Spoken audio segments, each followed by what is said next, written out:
Eu passo a palavra ao Juca Kfouri, jornalista esportivo. Muito obrigado. Bom dia a todos. Eu gostaria de dizer o seguinte, que nós vivemos, de fato, tempos muito estranhos. Estou ouvindo desde o início a nossa reunião, não ouvi sequer uma referência, embora 4 ou 5 médicos tenham já se manifestado, ao fato de que ultrapassamos ontem 110 mil mortos no Brasil pela Covid-19, sabendo que há uma subnotificação, que este número deve ser consideravelmente maior, o dobro, neste momento, do que os Estados Unidos da América do Norte perderam em 20 anos de guerra no Vietnã. São tempos estranhos, de fato muito estranhos. Eu estou participando de uma reunião como se estivesse numa comissão da Câmara dos Deputados da Finlândia, não do Brasil. Estou vendo um panorama róseo, em que as coisas são tratadas como se estivesse tudo bem e que nós fôssemos um exemplo e não um epicentro do coronavírus no continente americano. A verdade é que nós vivemos uma situação de normalização da morte, sob um governo que tem um Ministério da Saúde que trocou de ministro 2 vezes durante a pandemia e que hoje tem muito mais militares do que autoridades sanitárias dentro dele. Isso é realmente estarrecedor. Estarrecedor. Não se discute o que sinaliza para a sociedade o fato do futebol ter voltado. Vai explicar você para uma criança que quer ir ao parque jogar futebol que ela não pode ir e ouvir dela como eu já ouvi, mas por que eu não posso, vovô? O Corinthians está jogando. Por que eu não posso ir jogar? Muito bem.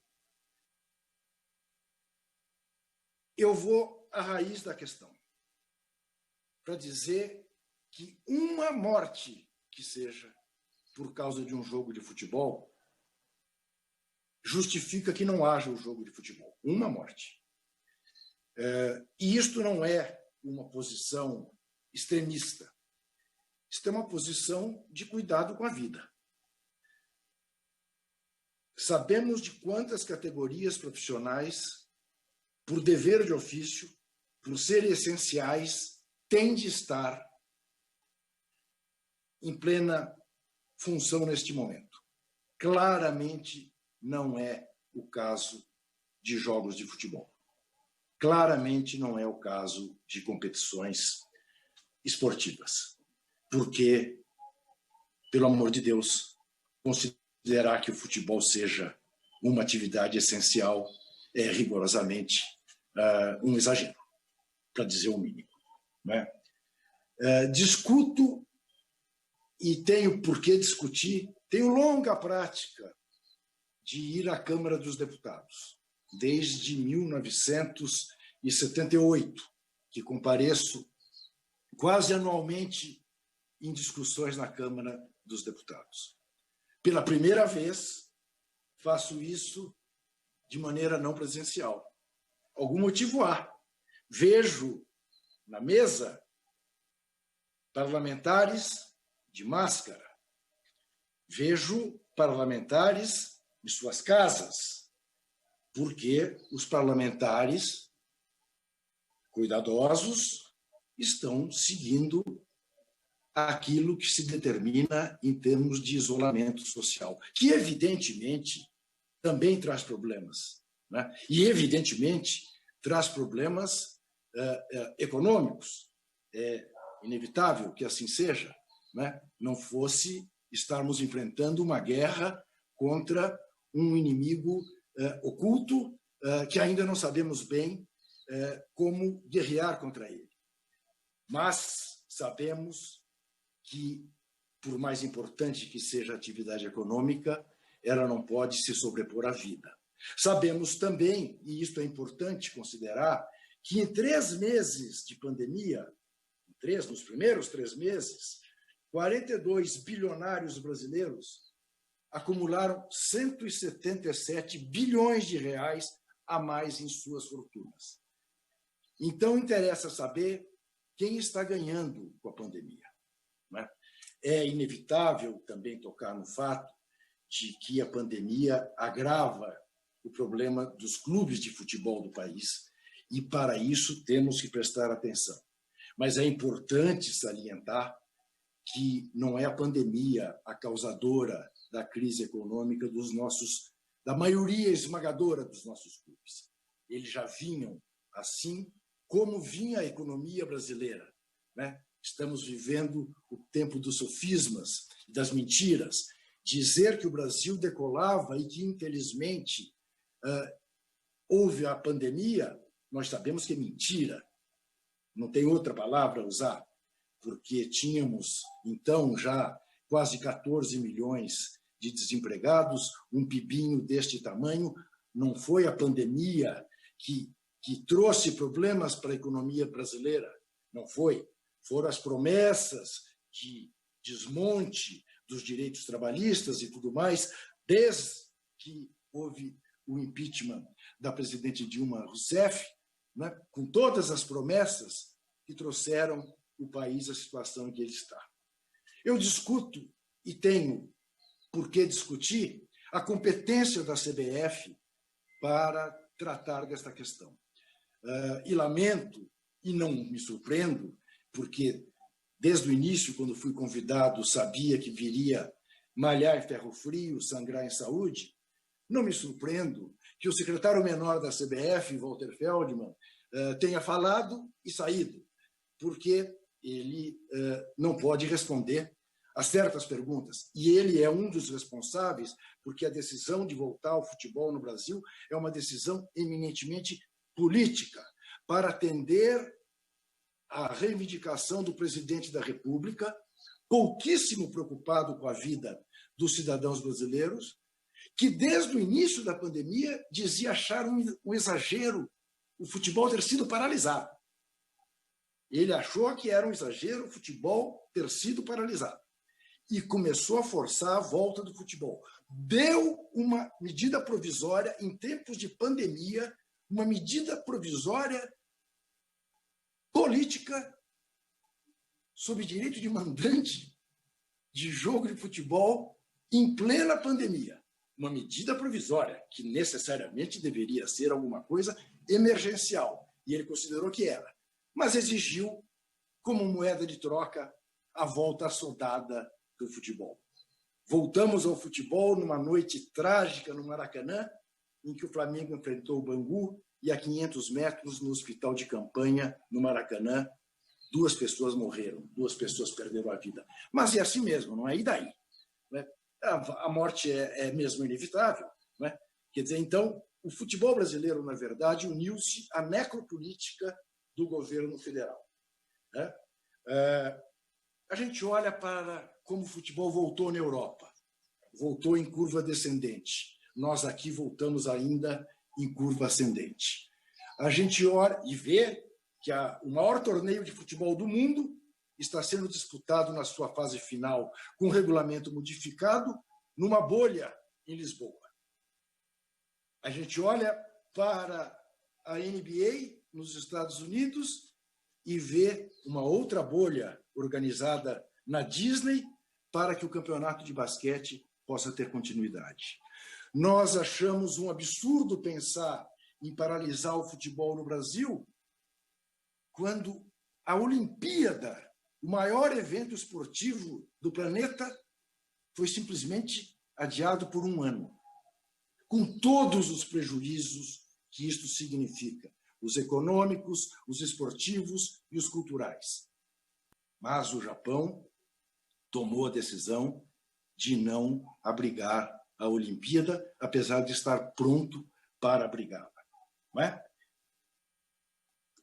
Eu olho para esta reunião e vejo a fragilidade das nossas discussões. porque não parece estranho que não haja um presidente de sindicato de atletas na reunião? E por que não há? Não há porque eles não representam rigorosamente nada. Não há porque eles baixam a cabeça para tudo que a cartolagem nacional decide. E é claro que eu não poderia esperar de profissionais de saúde, né, que são empregados de clubes de futebol, tenham uma posição crítica em relação a esta volta, que eu reitero, assodada do futebol. Curiosamente, a não ser en passant, não se ouviu falar de que, diferentemente do que aconteceu em todos os outros lugares em que o futebol voltou, aqui no Brasil, logo na primeira rodada da volta do Brasileirão, um clube de futebol saiu de São Paulo, foi a Goiânia, entrou em campo e dentro do gramado soube que não ia ter jogo porque o adversário tinha 8 dos seus 10 titulares, 8 dos seus 11 titulares contaminados pelo coronavírus. Eram 10 jogadores, 8 dos quais titulares. Que nas séries C do Campeonato Brasileiro, a equipe do Imperatriz do Maranhão, saiu de ônibus da sua cidade, no interior do Maranhão, para Campina Grande, na Paraíba, tomou voos, fez escalas, e ao chegar, soube que 12 de seus jogadores estavam contaminados. E ainda quiseram fazê-lo jogar. Conseguiu que não jogasse. O CSA não teve a mesma fortuna. Foi obrigado a jogar. E tinha também uma porção de jogadores contaminados. O Ipiranga de Erechim, no Rio Grande do Sul, fez uma viagem de 11 horas dentro de um ônibus. E ao chegar a Brusque, em Santa Catarina, eu repito, depois de 11 horas de viagem, e parando em restaurantes, na estrada e tudo mais, ao chegar lá, soube que os testes que ele havia feito em Erechim tinham dado a contaminação de 6 atletas. A Argentina até agora não voltou com o futebol. Autorizou essa semana a volta aos treinamentos. A Argentina tem 6 mil mortos e 300 mil casos. O Brasil tem, eu vou repetir, e é necessário repetir todos os dias, 110 mil mortos e mais de 3 milhões de casos. E os nossos atletas estão voando em voos de carreira de norte a sul, de leste a oeste. Não apenas se expondo à contaminação, como expondo outras pessoas a serem contaminadas.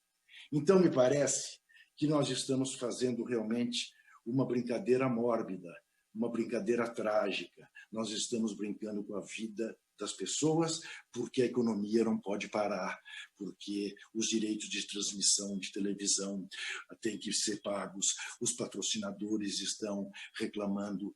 Esta que é a verdade. Vivemos um regime de capitalismo selvagem, vivemos o país da necropolítica, vivemos uma profunda irresponsabilidade.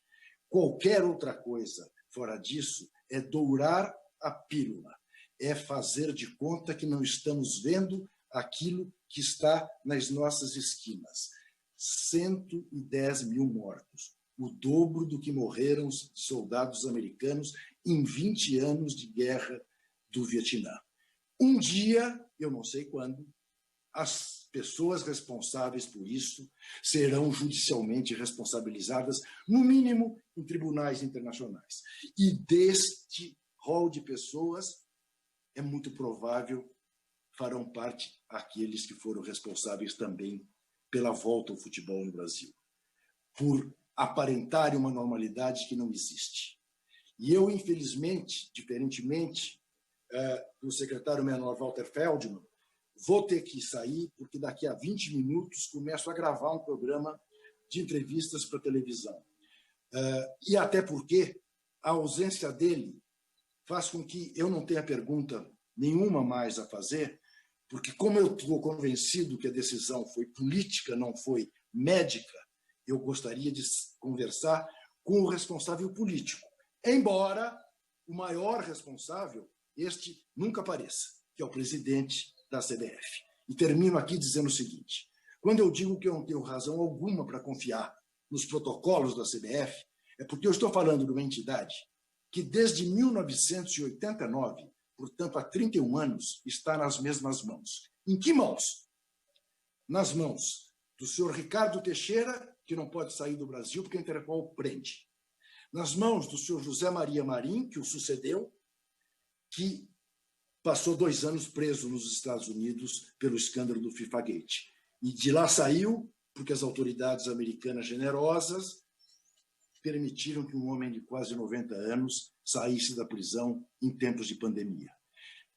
José Maria Marim, que deu lugar a Marco Polo Del Nero, que também não pode sair do país porque a Interpol prende, e que fez o seu sucessor, Rogério Caboclo, que não aparece para assumir responsabilidades. A mesma turma.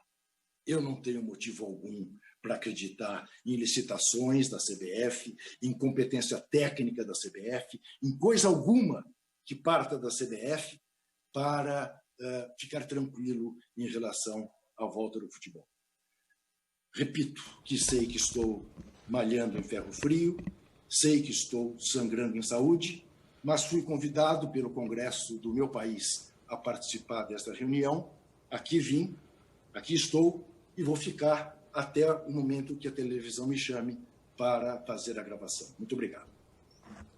Obrigado ao jornalista Juca Kfouri pela sua participação.